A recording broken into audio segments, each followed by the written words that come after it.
Përshëndetje nderuar teleshikues, do t'jemi së bashku me lajmet këtu në televizionin Skan. Ministri i Financave Petrit Malaj ndërsa prezantoi në Kuvend aktin e fundit normativ për ndryshime në buxhetin e vitit 2025, theksoi se në llogarinë e pensionistëve të hapur pranë Bankës së Shqipërisë do të transferojnë 150 milion euro.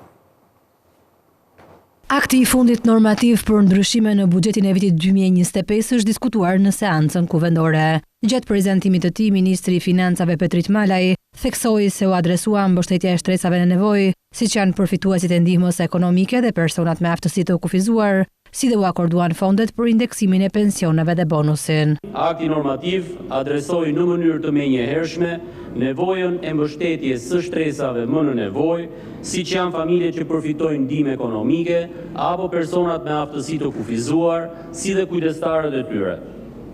Si dhe paralelisht me këtë, kemi garantuar edhe fondet e nevojshme për skemën e pensioneve. Për vitin 2025, mbështetja buxhetore për familjet që kanë përfituar ndihmë ekonomike, si dhe për personat me aftësi të kufizuar, arriti në vlerën 25.6 miliard lek apo 256 milion euro, përfshi këtu dhe fondin për bonusin e fundvitit.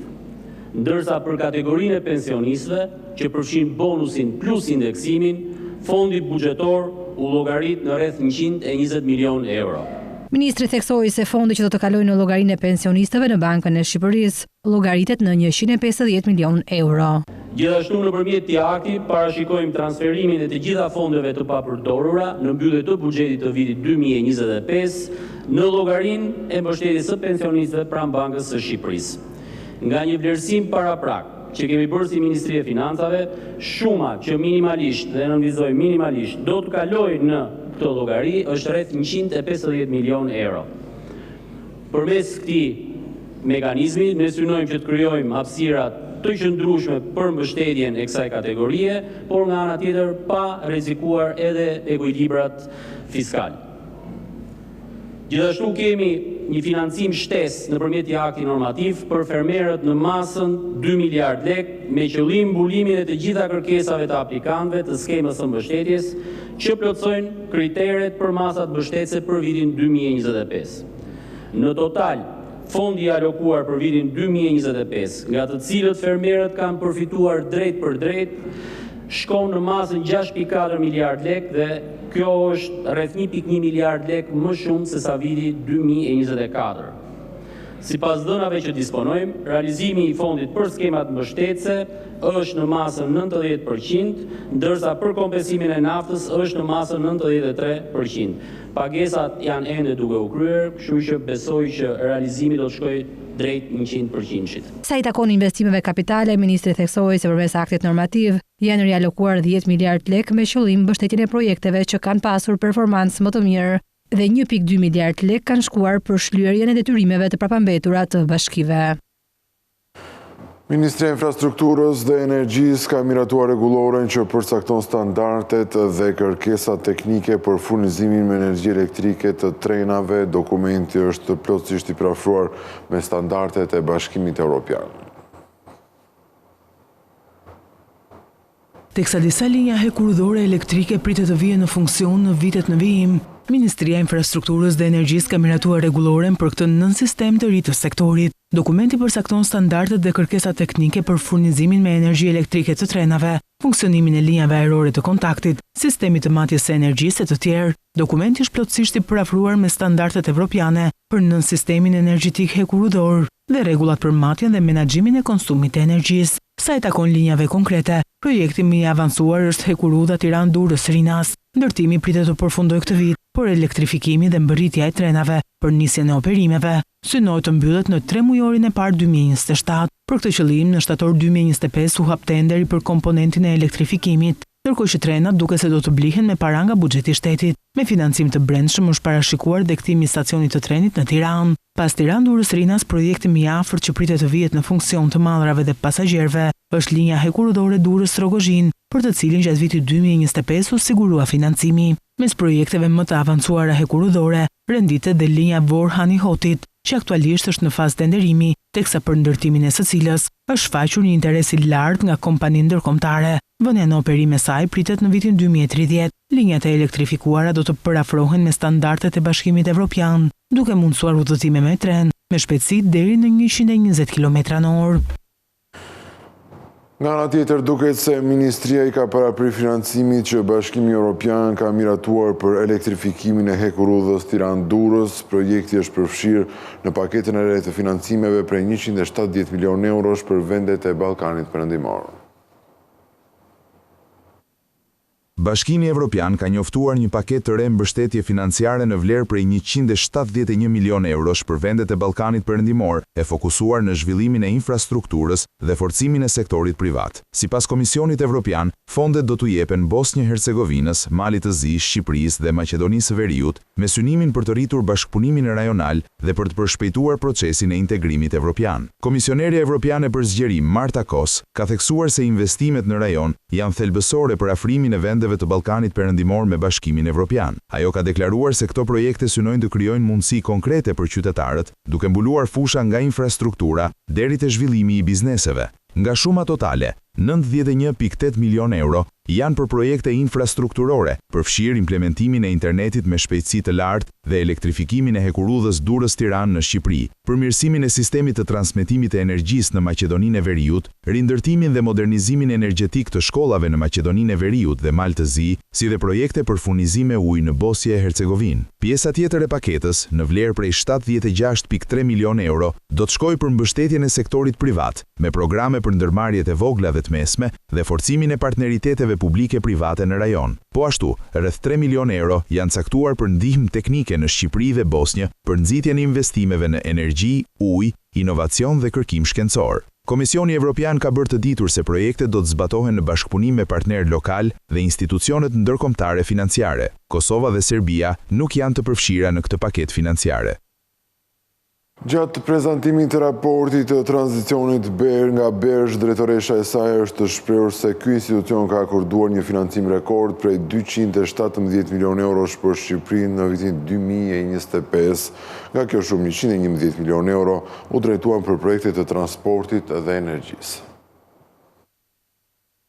Banka Evropiane për Rindërtim dhe Zhvillim, BERSH, ka dhënë një financim rekord prej 217 milion eurosh për Shqipërinë gjatë vitit 2025, kryesisht për projekte në sektorin e transportit dhe energjisë. Gjatë prezantimit të raportit të tranzicionit, drejtoresha e BERSH për Shqipërinë Ekaterina Solovova listoi disa nga investimet kryesore të realizuara gjatë vitit të kaluar. Viti 2025 ishte jashtëzakonisht aktiv për BERSH-in në Shqipëri. Ne ofruam 217 milion euro financim për 31 projekte, nivel ky rekord angazhimi i joni. Nga totali, 111 milion u dhanë për projektet e infrastrukturës së qëndrueshme në sektorët e transportit dhe energjisë. Përfshirë 30 milion për rehabilitimin e korridorit 8 hekurudhor, faza e parë Durrës-Rogozhin, të bashkëfinancuar me Bankën Evropiane të investimeve dhe të plotësuar me 60 milion euro grante. Në sektorin e energjisë ofruam 45.75 milion euro për OSHE-n, ristrukturimin e borxhit afatshkurtër dhe mbështetjen e modernizimit të rrjetit dhe investimeve të gjelbra, si dhe 30 milion euro për keshin për zhvillimin e centralit diellor fotovoltaik prej 50 MW. Ndërkohë, guvernatori i Bankës së Shqipërisë u ndal në disa prej gjetjeve të bankës mbi ndikimin e sfidave demografike në ekonomi, gjetje këto që rezonojnë me ato të BERSH në raportin e tranzicionit. Sipas studimeve, sfidat demografike do të ushtrojnë presion mbi normat e interesit dhe inflacionin. Prirjet negative demografike në Shqipëri pritet të jenë të qëndrueshme. Studimet tona tregojnë se këto prirje ka të ngjarë të ushtrojnë presion në rënje mbi normat reale të interesit. Ky mjedis kufizon efektivitetin e politikës monetare konvencionale, pasi normat e ulta të interesit u lënë bankave qendrore më pak hapësirë për stimuluar ekonominë. Në të njëjtën kohë, ndryshimet demografike mund të shkaktojnë ndërlikim edhe të dinamikave të inflacionit.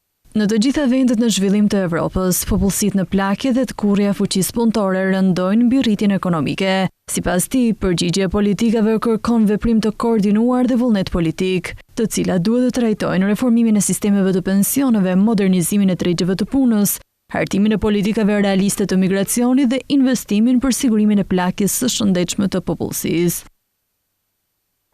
Shqipëria kryeson në rajonin për përvojën e emigrimit me rreth 30% të popullsisë që ka jetuar jashtë vendit sipas Bergj, ndërkohë që në pjesën më të madhe të emigrantëve të kthyer planifikojnë që të largohen sërish, ndërsa përballën me vështirësi në riintegrimin në tregun e punës. Një pjesë e konsiderueshme e popullsisë së Shqipërisë ka jetuar jashtë vendit, sipas raportit të tranzicionit të Bankës Evropiane për Rindërtim dhe Zhvillim, Bergj.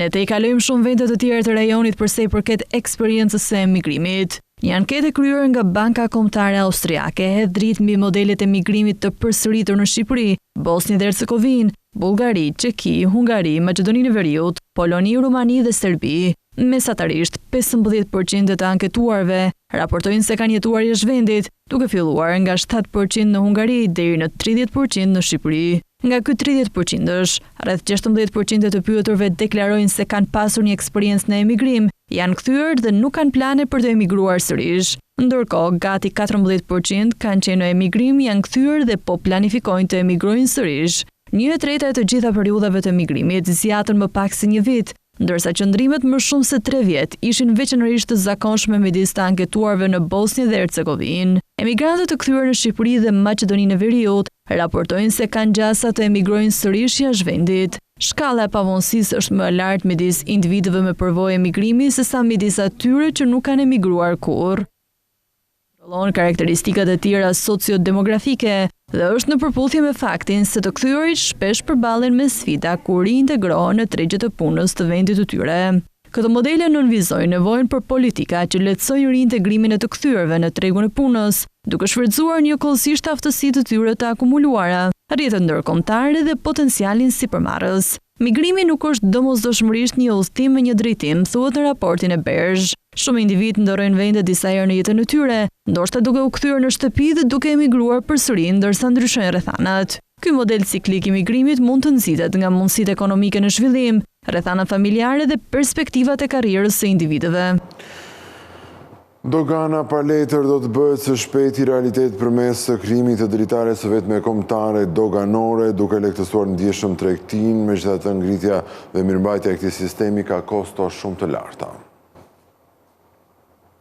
Dogana shqiptare do të funksionojë me një dritare të vetme kombëtare. Projekt ligji i hedhur për konsultim publik përcakton rregullat për krijimin dhe vënien në funksion të dritares së vetme kombëtare doganore, si dhe rregullat për bashkëpunimin elektronik përmes shkëmbimit të dhënave të ndërveprueshme ndërmjet autoriteteve doganore dhe autoriteteve të tjera kompetente sipas legjislacionit në fuqi për mallrat që hyjnë dhe dalin nga territori doganor i Republikës së Shqipërisë, duke mundësuar dorëzimin e dokumentacionit të kërkuar në mënyrë të standardizuar dhe sipas parimit vetëm një herë. Sipas draftit, koncepti një dritarie të vetme paraqitet si një lehtësi që lejon palët e përfshira në tregti dhe transport të depozitojnë elektronikisht vetëm një herë informacionin e kërkuar përmes dokumenteve të standardizuara në një pikë të vetme hyrjeje për të përmbushur të gjitha kërkesat rregullatore që lidhen me importet, eksportet dhe tranzitin. Lehtësimi i përpunimit dhe qarkullimit të informacionit përmes dritares së vetme kombëtare doganore përkthehet në krijimin e një mjedisi tërësisht elektronik pa letër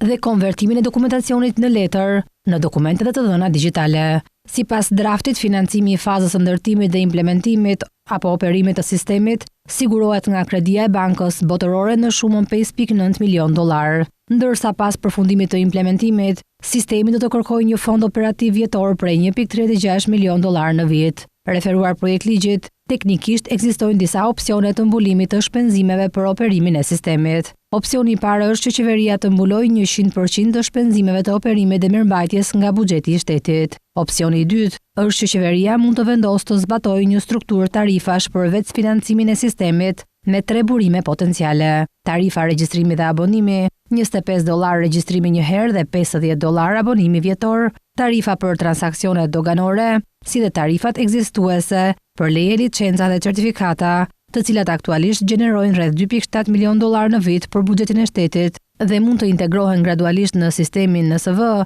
pa ndryshuar natyrën e tyre ligjore. Sipas projekt ligjit, kjo nismë sjell përfitime konkrete duke garantuar administrim më të mirë të procedurave që ndiqen në kufi, ulje të korrupsionit dhe aktiviteteve të tregtisë së palishme, minimizim të kontakteve me personelin dhe reduktim të mundësive për midhënie, lëvizje më të shpejtë të mallrave, rritje e transparencës dhe llogaridhënies së autoriteteve publike të përfshira, zhdoganim më i shpejtë i mallrave, përdorim më efikas dhe produktiv të burimeve, ulje të kostove për të dyja palët e përfshira në këtë proces, përmes përmbushjes elektronikisht të formaliteteve doganore dhe jo doganore. Kjo është hera e parë ku financohet një projekt për ofrimin e shërbimeve përmes një dritareje të vetme në funksion të doganës elektronike, si një reformë për digitalizimin dhe modernizimin e aplikimeve të paraqitura në dogana dhe në autoritetet e tjera të bashkëpunimit ndërkufitar, me qëllim uljen e burokracive administrative dhe të kostove të transaksioneve tregtare gjatë procedurave të import-eksportit apo regjimit tranzit të mallrave në Republikën e Shqipërisë.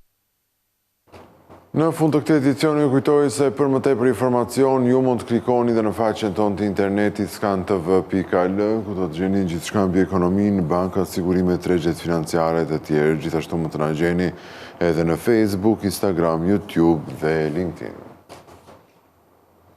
Tu kemi përfunduar, unë ju falenderoj për vëmendjen, bashkë mirupafshim.